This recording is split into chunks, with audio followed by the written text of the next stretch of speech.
when we go to hit the American lock, we get a reaction where an opponent starts to turn like so. Okay, that's going to expose the opposite arm.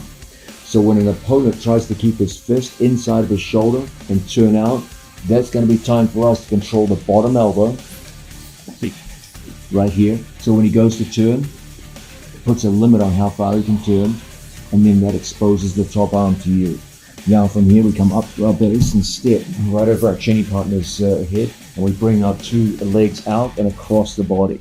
Once we lock up in here, now we're in the perfect position to separate our chinny partner's hands, and we switch from the American to Juji Gatame. Okay? Some of your opponents, when you go into that initial American lock, are going to straighten the arm. This takes their hand from in front of your chest to behind the shoulder, and that leads right into underhooks. And once we get an underhook, we've got great follow-up attacks. So when we start the thread of that American, he straightens the arm, we come up to our knees. So we switch from the initial sit-out position when the hand is in front of us, and when we see the arm straighten, we switch to our knees. Once we get up to our knees, we put our elbow right there in front of our chinny partner's sternum and come into position, like so. Once we get here, the number one option is going to be Kimura.